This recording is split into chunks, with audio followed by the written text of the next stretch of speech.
Good morning and welcome to our Who Was the First Jew class. It might be a series of classes. Another minute? Okay, there's some people coming in.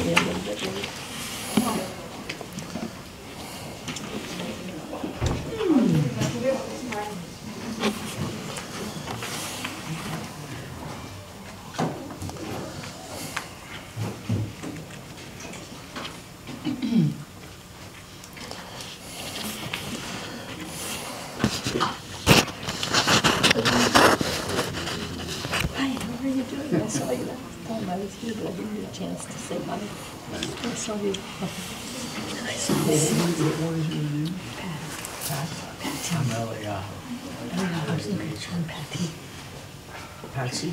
P-T-T-I.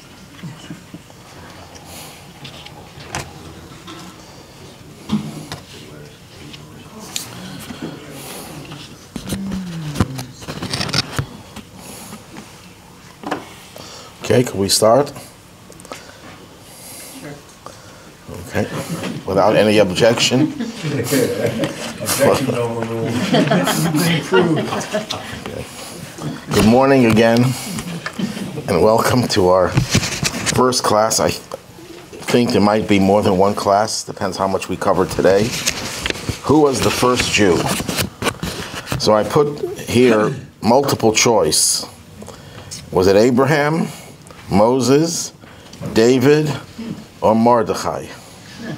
It's a trick question. So let's hear. A. Everyone says A. It's not Abraham because it's a trick. It's not, yeah, you're right. It's Abraham. Well, okay, we're not going to... I mean, it's a trick question. It's not Abraham, it's Abraham. The truth is that nowhere do we find that Abraham was called a Jew. Because the word Jew comes from the word Yehuda. Why Yehuda? Because the dominant tribe in Israel was the tribe of Yehuda, Judah. There were 12 tribes originally, 10 tribes were driven out, and then when the first temple was destroyed, there were only 2 tribes left, actually 3 tribes. Yehuda, Benjamin, Binyamin, and the tribe of Levi, the Kohanim, the priests, the Levites. But the dominant tribe was Yehuda. So when the people were exiled from Israel, they were referred to as Yehudim, which translates in English as Jews.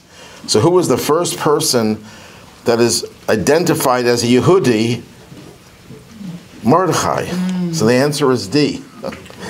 But A is really the answer that we're looking for. Because the word Jew, even though it comes from the word Yehuda, has a connotation, has a deeper meaning. The fact that we have been identified for thousands of years as Jews, very few people call us Israelites. Very few people call us Hebrews or Yeshuruns. This is another name for the Jewish people, Yeshurun. Or Josephs.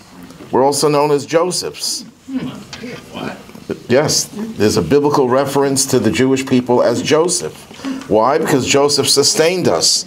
Without Joseph, we would have all died of hunger. So the Jewish people are identified by their benefactor, not in very many places, and it's not very common. But the name that stuck with us is the name Jew because of its connotation. So we'll get into that as we go on. So the correct answer is actually A, that Abraham was identified as the first Jew. But what does that mean, identified as the first Jew?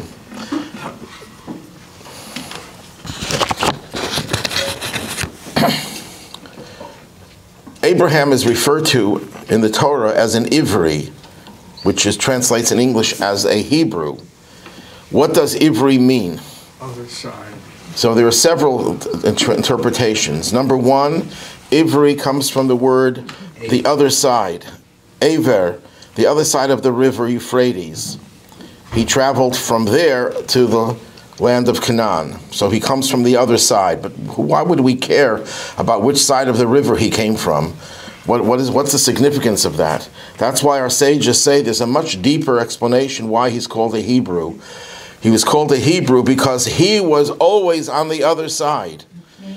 The whole world stood on one side, and he stood on another side.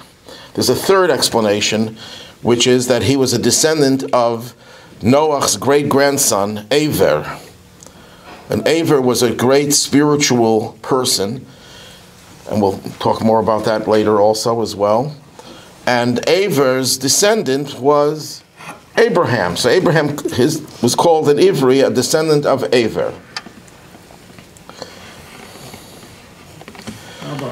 Yes? You said his grandfather was a great... No, Ivri was a great-great-great-grandfather of Abraham, who was a great-grandson of Noah. So Ivri's descendants were called Ivrim, Hebrews. But the most important interpretation of the word Hebrew or Ivri is that he stood on the other side of the world. And he fought and resisted the influences of the whole world.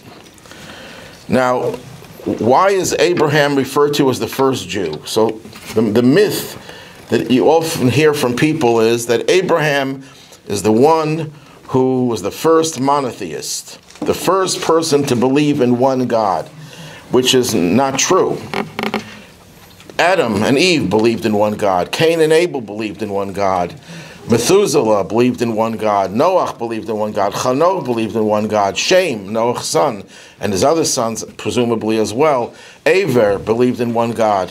And presumably many, many others believed in one God. So that is a myth. Abraham did not introduce monotheism. So why is he called Jew? So I'm going to give you the short answer and the long answer. The short answer we can do in 2 minutes or so, and the long answer will be a few weeks. Good. There's a kernel of truth in the claim that Abraham introduced the idea of monotheism, of one God.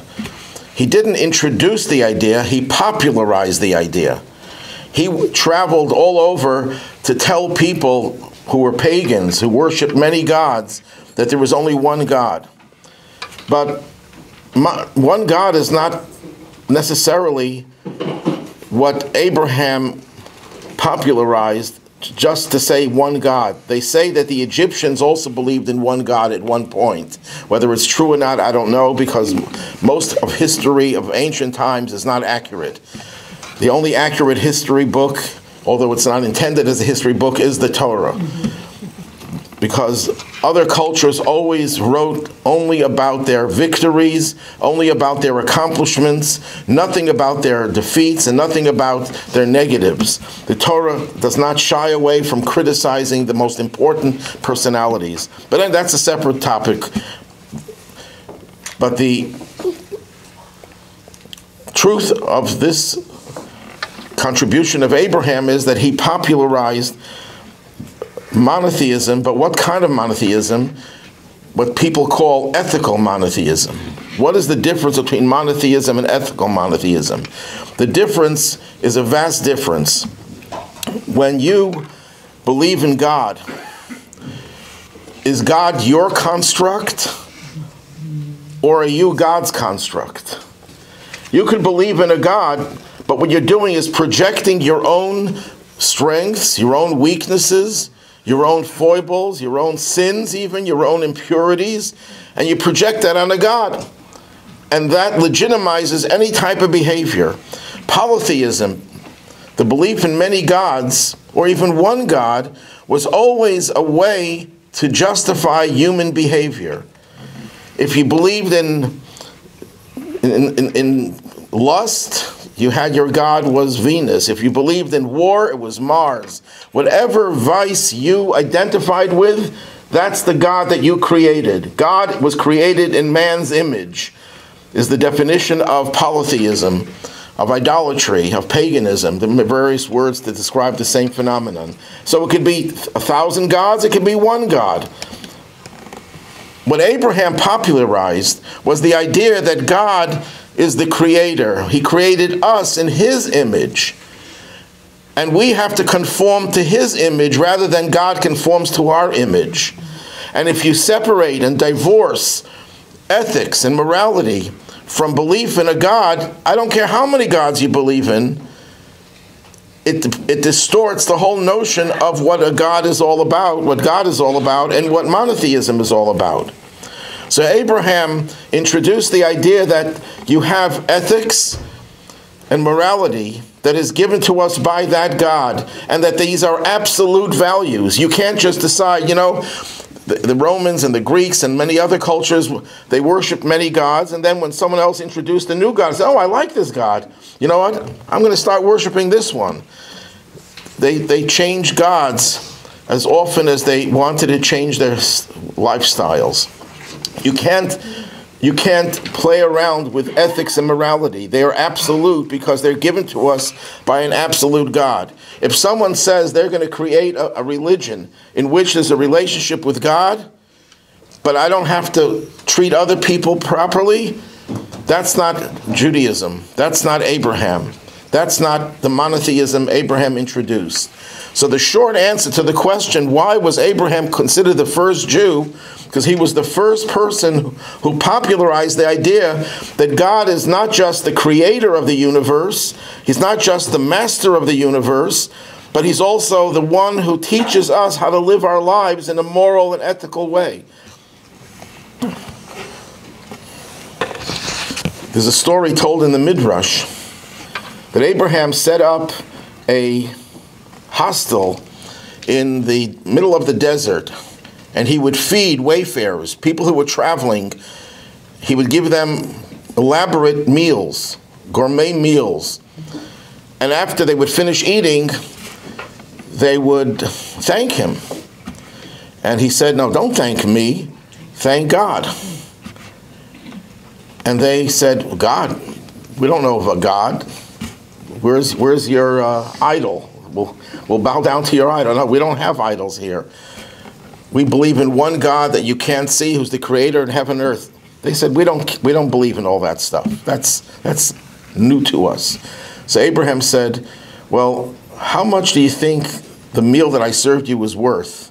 Because he didn't charge anyone. He says, if you don't want to thank the one who is responsible for this meal, for me doing what I'm doing, then you're going to have to pay. And it was a hefty bill. So they said, okay, thank you, God. So even though he didn't educate them to change their way of thinking, he introduced the concept. It was a revolutionary concept. It's something that he couldn't really get them to accept it willingly because they weren't ready for it. But he threw those things out to them. And that's how gradually he began to, he got people to start to recognize that God is something beyond nature. God is not something in nature that we deify, that we glorify. God is not synonymous with nature, which is a pagan idea, Spinoza's idea, pantheism it's called, where nature and God are equal. God is not nature. God created nature and he's present in nature, but he's not synonymous with nature. God transcends nature. He created it and he could change nature if he so wills. And that's the idea that Abraham introduced step by step. First he had to get them to hear that there's such a concept. And then little by little he was able to influence thousands of people, he and Sarah. We're going to talk more about Sarah and her contribution. Maybe not today. We'll get to it. Maybe in a future class. So anything I'm saying about Abraham is equally relevant to Sarah, his wife. The matriarchs and patriarchs worked as a team. But what were her individual contributions, that's something we'll have to discuss later on. Maybe we'll get to it today, maybe not. But let's look at so what did Abraham do? Abraham performed acts of kindness by feeding travelers, helping people. He was the paragon of kindness. There was no human being in history up until Abraham and beyond Abraham who had that trait of kindness and love as Abraham did. But he connected it to God. Because if people base their religion on ethics and morality without God, then it becomes a subjective ethics and morality. It's how you feel. Today I feel like helping you, tomorrow I feel like killing you. And we see that in society today. One day you're in love with someone, the next day they're dead. Because people are basing their ethics on their feelings. We give too much credence to our own feelings. Judaism says feelings are great and wonderful, and you should cultivate good feelings, positive feelings. But you have to base it on an absolute source of a God who is absolute, who says you have to be kind, not because you feel like being kind. Even if you don't feel like it, you wake up in the morning, you wake up on the wrong side, and you don't feel like helping someone today, you have to tell yourself, it's not about me, it's about what I'm responsible to do for others. That's the concept, the fusion of a belief in God and belief in morality and ethics, and fusing them together. Your ethics are based on a God, an absolute God. And your absolute God says, I don't just want you to love me and have faith in me, I want you to love your fellow as well. These concepts started off with Abraham, and for that reason, he could be considered to be the first Jew, because he set the tone, he paved the way for this idea to become part of society, part of the way people think. But let's start off with a long answer. Let's try to see the long answer why Abraham was called a Jew, the first Jew. I discussed this many times, so we're going to go through it again and see how it relates to Abraham. When God created the world, the premise that Judaism is based on is that God is the creator, that the world didn't always exist. The Greek philosophers, Aristotle and Plato, had a different version of creation. They didn't believe in creation. They believed the world, the universe, always existed parallel to God. So they're like parallel forces, God and the world. They had different approaches to that, but that was the general approach, that there is no creation. Maimonides devoted a section of his Guide for the Perplexed to prove that there's no evidence of that, and that the Torah's version of creation, that there's a God who, in the beginning, God created heaven and earth, is reality. Now, if we believe that God is the creator of heaven and earth, it's also logical to believe that God created the world with a purpose, just as any person who creates has a reason why they create something. You don't just create because you randomly, without any thought. A rational person creates with a rational objective. So the premise is that God created the universe with a plan. And the plan was given over to human beings. Human beings who have the ability to not only understand the plan, we're sentient beings, we can understand. Animals could not understand the plan. Plants can't understand. But humans could understand it, but also we have free choice. God did not want to impose his plan on on humanity. He wanted them to be exposed to it and give them the ability, not the right. People sometimes confuse the two things. We have the ability to choose wrong from right.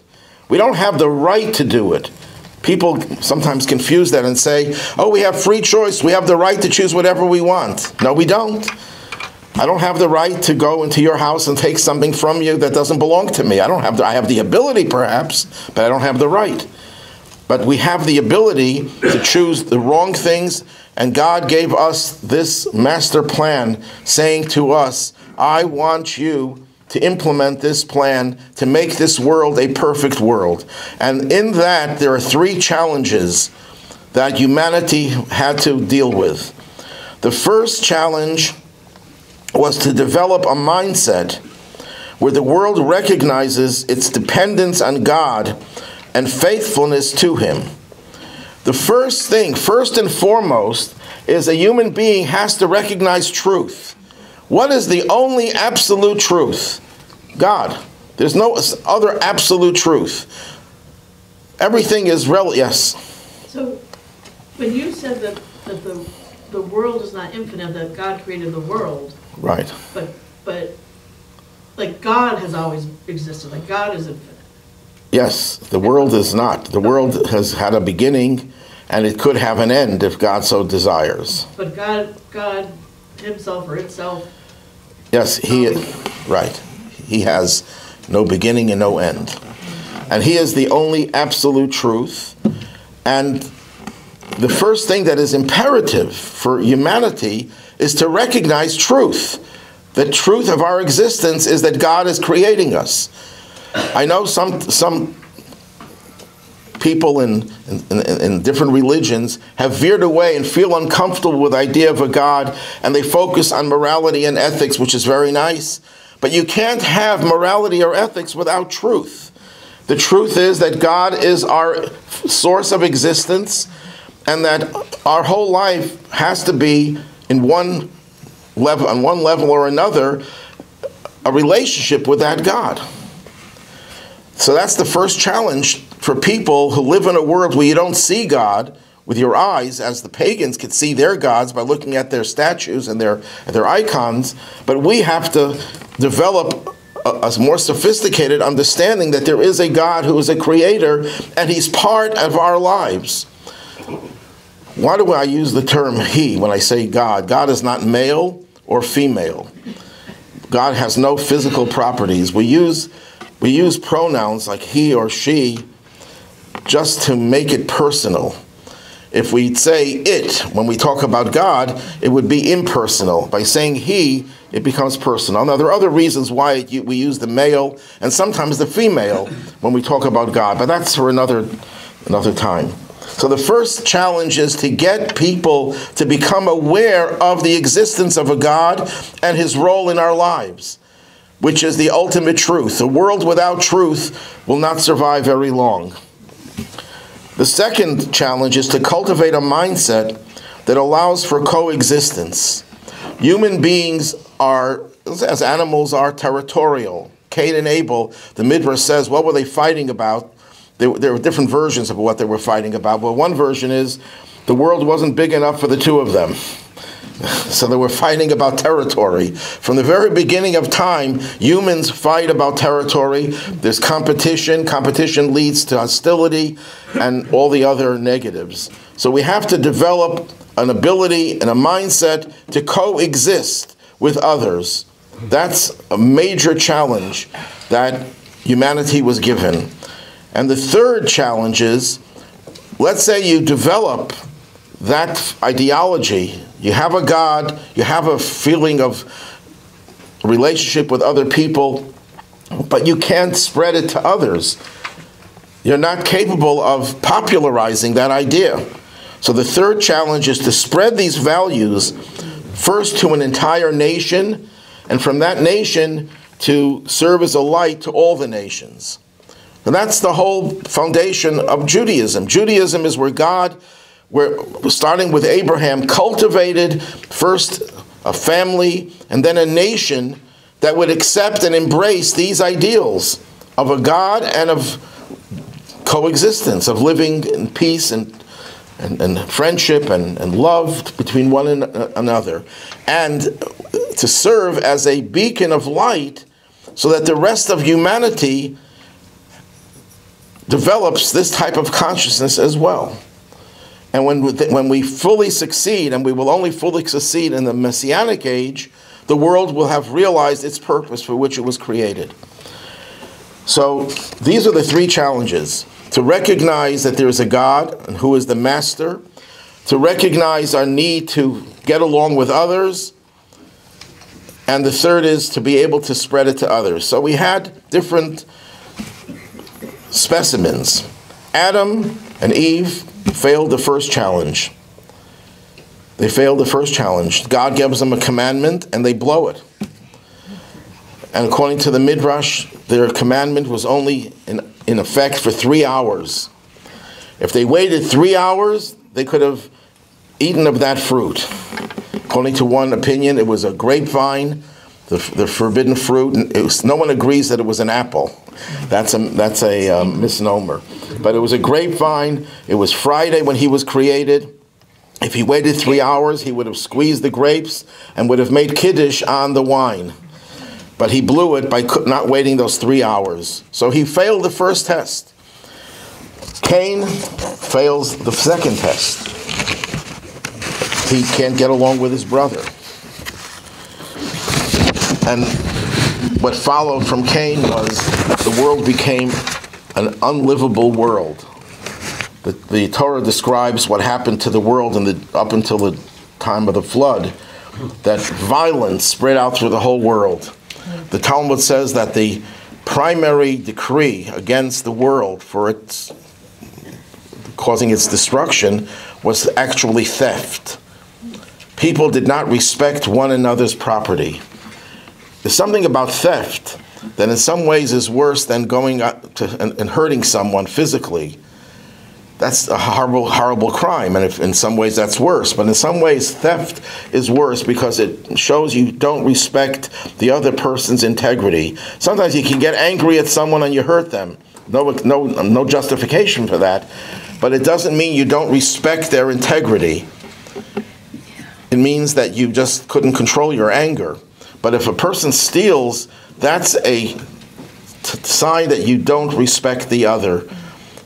There are no boundaries. Boundaries are extremely important, and that's why the last of the 10 commandments is don't covet, don't desire something that doesn't belong to you. You have to recognize that there are boundaries. When boundaries disappear, it degenerates into chaos and anarchy, and the world self-destructs. So Adam and Eve failed the first test. Cain and Abel, and then the people who followed, failed the second test. So God was not ready to give the Torah, the master plan, to the world. Noah passed the first 2 tests. He was a righteous man. He had a very deep belief in and relationship with God. He was also an extremely moral person. But he failed the 3rd test. Why? Because he couldn't influence anyone else. Besides his own family, who he got into the ark, he could not influence even one other human being to change his or her ways. Our sages tell us that God told him to build the ark, that he should do it himself. And how long did it take him to build the ark? Does anyone know? 120 years. What was the purpose of building the ark and for such a long time? Well, some say he applied for a permit and they said, no, you can't get the permit. The zoning laws don't allow building ships. And then Peter said, no, you can't take the animals on the ark. So it took him a long time to get through all the red tape. But why did it have to take so long? Because God wanted him to do something that people would be curious. What is he doing over here? And he would tell them, I'm building an ark. Why? Because there's going to be a flood. Why is there going to be a flood? Because you're not behaving. And God's going to destroy the world. And they laughed at him. You'd think in 120 years, a righteous person would be able to influence at least one other person. No, he couldn't. He didn't have that gift to spread the message to others, even though he was a righteous person.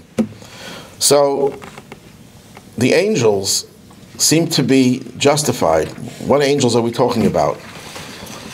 The Midrash tells us that when God decided to create Adam, humanity, they said, why would you create such a horrible creature? It doesn't make any sense. Human beings, giving them free choice, they're going to degenerate, they're going to be horrible. It's a big mistake, God, because God consults with angels. God teaches us, Rashi explains, why does it say, let us make man? So Rashi says, because God is teaching us humility, that you can be the top honcho, but you should always consult with others, even if they're inferior to you. So God consulted with the angels. What do you think about this creature called man, called human being? And he described to them what a human being is. And they said, a horrible idea. Don't do it. And it seems that they were right. They had a good argument. Look what you did. You create Adam and Eve. They violate your commandment the first day of their creation. Cain murders his brother Abel, and the world degenerates into idolatry, into theft, into all sorts of violence. And you have to now destroy the whole world. God, admit that you made a mistake. It's a big blunder. Well, when did God have the ability to respond to them and to say, no, what I did was right? Not until Abraham.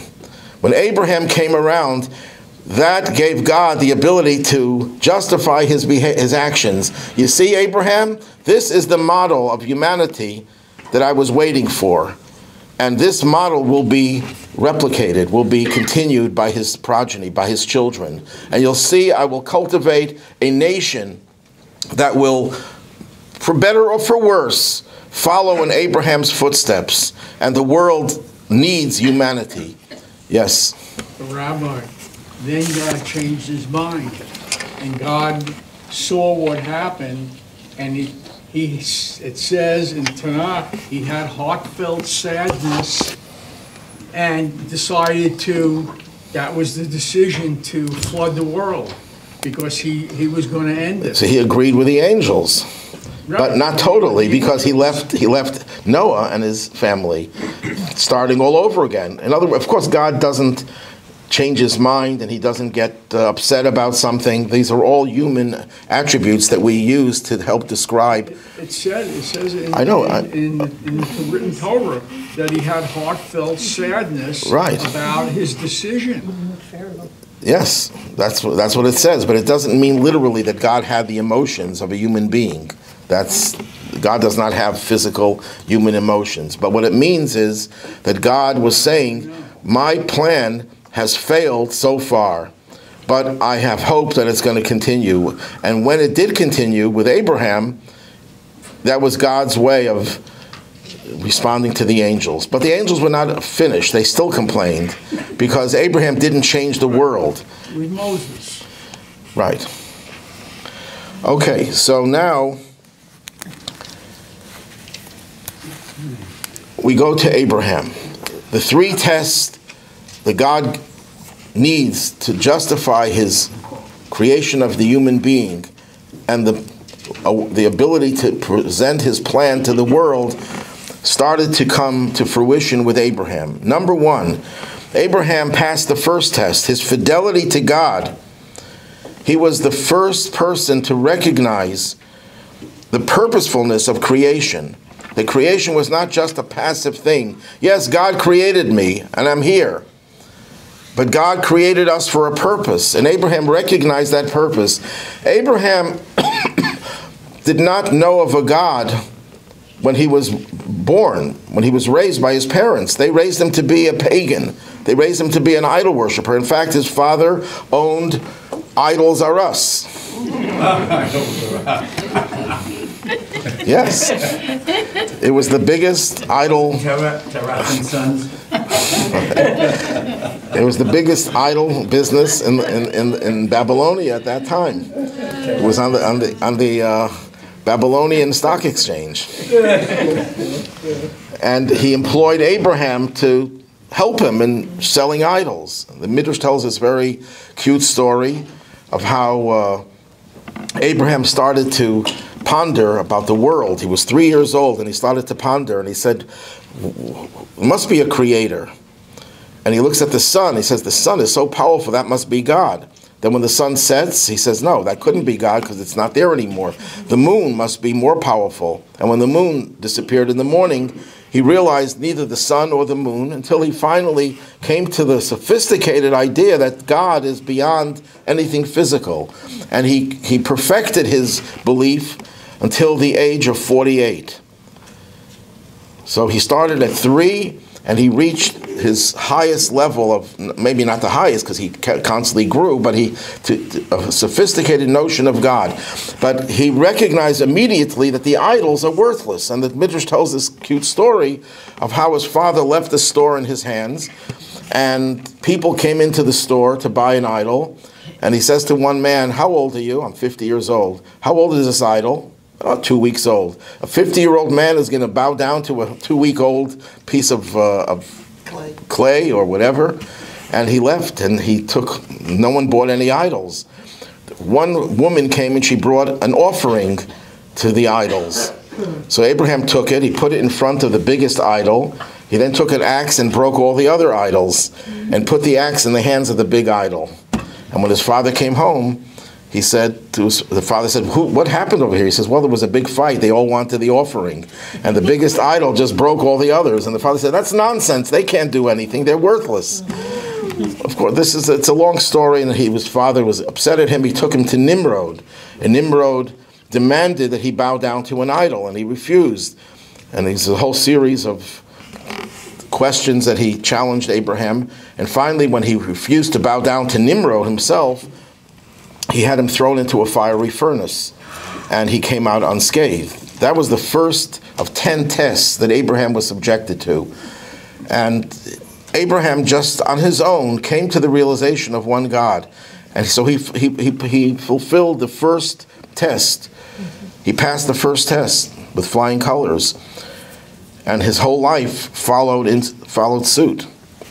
The second test about getting along with others, living in a world and making a world a place of coexistence, he passed that test more than any other human being.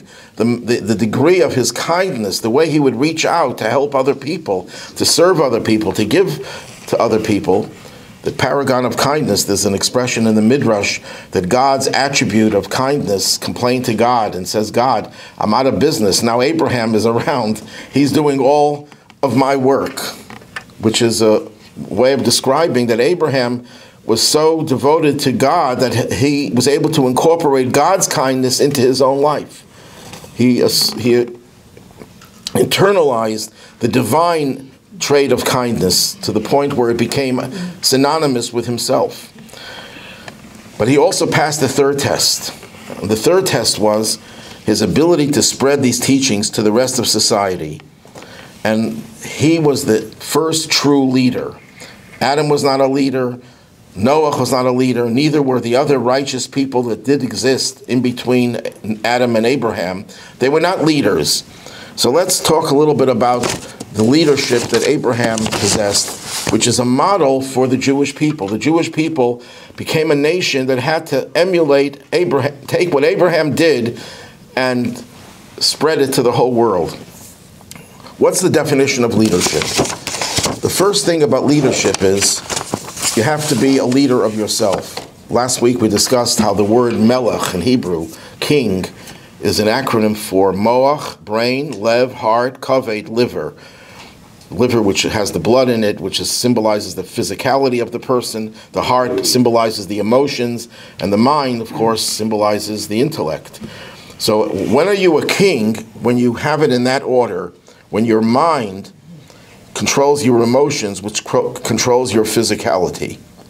That's what a leader is. If a leader is not in control of his own emotions, of his own being, he can't be a leader to others. He could be a dictator, he could be a tyrant.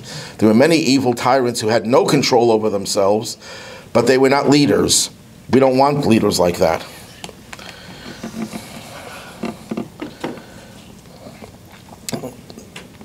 But then a leader can't just be in control of himself or herself. A leader has to combine that with a sense of urgency. I have to get involved. Most people say, and justifiably, I can't really change the whole world. I can't be a president. I can't be a governor. I can't be a leader. It's enough that I'm taking care of my own needs, my own family, my own concerns. But that's not a leader. It doesn't make the person a bad person, because not all people are capable of becoming true, effective leaders. A leader can't be concerned about criticism. Remember, Abraham was on one side of the world and everyone else on the other side. Nimrod wanted him dead. People were laughing at him, were mocking him, were ridiculing him, were taunting him, were threatening him. He didn't care. He didn't care about criticism. Doesn't mean a leader doesn't listen to what other people say, doesn't hear the criticism and say, you know what, it's a good point. I will change my approach because you have a good point there. That's different from being afraid to say something strong and being firm because you're deterred by criticism. A leader will not resign when the going gets tough. But the ultimate proof of a leader, of the ultimate leader, this is what Rabbi Sachs, the chief rabbi, late chief rabbi of England, said about the Rebbe. He says, good leaders cultivate good followers. Great leaders cultivate great leaders. A true leader, or the ultimate leader, is someone who could create other leaders. And that's what Abraham did. He passed it on to his son Isaac and created leadership capabilities with him and others. Abraham, we could argue, was the most influential person in all of history. If not for Abraham's contribution of popularizing what we just referred to as ethical monotheism, there would be no world today. The only good things that happen in the world happen as a result of other people, even the atheists. Why does the atheist do good? There are many good atheists in terms of their kindness and their responsibility to others. Where do they get it from? They didn't get it from out of nowhere. So the answer is they got it from other people who were religious, who believed in God and believed in the Abrahamic approach to God, that God is here to tell us how to live our lives, and there is absolute values that exist and absolute virtues, and inculcated their children and their children's children. So one child rebels against God, but still retains that ethical core. So they're only doing good because they got it from religious people. You know, that people like to argue against religion. This is a little bit of an aside. And they say, look, all of the wars in the name of religion. So you could say you can blame drinking water as well. Look at all the wars that fought by people who drank water. Religion was the only thing around in the olden days. So obviously, if you say that, look at all the bad things that religion did, it's because everyone was religious and a lot of people have flaws. But if you don't have religion, if you don't believe in an absolute God, there's no reason why you have to be good. There's no reason why you can't murder other people if you so desire. There's no rationality for anything ethical without a God. So if atheists believe in God, it can only be because of two things. Either because they got it from their parents or grandparents who instilled that in them because of their belief in God and in God's teachings. So some of it rubbed off on them. Or it could be, if you want to wax a little bit mystical, they all have a soul, a spark of the divine inside, deeply embedded, maybe covered up. And some of that will manifest itself and they will lead them to becoming better people, good people. So we could have a good atheist and you can have a religious person who's horrible because their spark is covered up. So Abraham was the first to recognize the mission to change the world. And as I said before, he attracted thousands of converts. The Midrash says when Abraham arrived, he began to shine, to illuminate the world. The world was shrouded in darkness up till Abraham. And if we have to sum up Abraham's approach to everything, he was a revolutionary. He revolted against the world. And he was an iconoclast. When he saw idols, literally idols, he destroyed them when he was a child. And when he got older, he destroyed idolatrous ideologies. And just to throw in something about Sarah, I can't leave out mentioning her contribution. Anything I said about Abraham is true about Sarah as well. They were partners. And that's why when we mention patriarchs in our prayers, we don't have to mention the matriarchs because it's assumed that we're talking about a pair. Abraham without Sarah could not have accomplished what he accomplished. But what exactly did Sarah do individually as a separate person from Abraham? We'll leave it for another class. Okay, we already discussed the definition of Ivri, that Abraham was a Hebrew. And just to add a little bit, because it's this week's Torah portion, this is the first week that we read about, well actually it was mentioned in the end of last week's Torah portion, but the beginning of his life starts off in this week where God tells him, Lech lecha, go, leave your land, leave your birthplace, leave your father's house. That epitomizes what Abraham was all about. he was getting away from the rest of society when society was on the wrong side of the river, so to speak. So God tells him to leave your land. So he was the ultimate leader and nonconformist. And he becomes a protester. He protested when he saw injustices, to the point where he even protests God. When God says that he's going to destroy the city, the evil cities of Sodom, and the other 4 cities, people think there's only 2 cities. There were 5 cities that were going to be destroyed, and he prayed for them, and he protested, how could you, a just God, do such an injustice? And only when God proved to him that there was no injustice, he had to accept it. So he was protesting God's behavior. And that leads us to believe that God doesn't get upset when we say to God, God, why are you doing this injustice? In the end, you know, there's a famous story that Elie Wiesel tells about how they put God on trial during the Holocaust, and they convicted God, and right after they said, okay, now we're going to daven mincha. Now we're going to say the mincha prayer. It's not a lack of faith in God. It's, on the contrary, it's an affirmation of your faith in God, because if you don't believe in God, or if your belief in God is not real, who are you putting on trial? You have to believe in order to complain to someone. If you complain to someone for doing something wrong, that means you assume that they have the authority to do the right thing. Yes? Is that not a Hasidic story? I don't know. It's either it happened or it didn't happen. I think Elie Wiesel tells the story. Hasidic story. What does it mean? What does Hasidic story mean? It's from the Hasidic tradition. Well, it happened during the Holocaust. Did it happen in a Hasidic community? I didn't hear. It could be. It could very well be. But it's the point of the story is that the protesting is not an indication that you're lacking faith. On the contrary, it means your faith is very deep.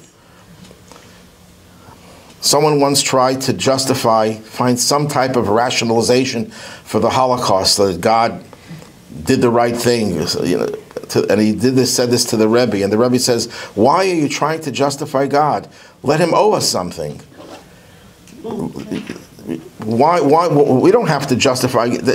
I think a person who tries to justify God for every little thing has some doubts about God, and they're trying to find ways of getting rid of those doubts. But if you have a very deep belief in God, you don't have to justify him. I know God does things that I don't understand. If I understood everything, someone once said, I would never worship a God that I can fully understand. And that's the difference between idolatry and monotheism, true monotheism. Idolatry is you create a God that you understand, that you could relate to, that is a part of you, a projection of you, an extension of yourself.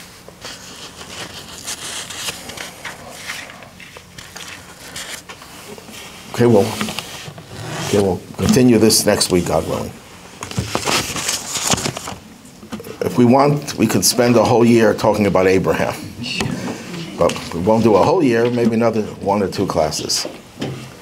Maybe 3.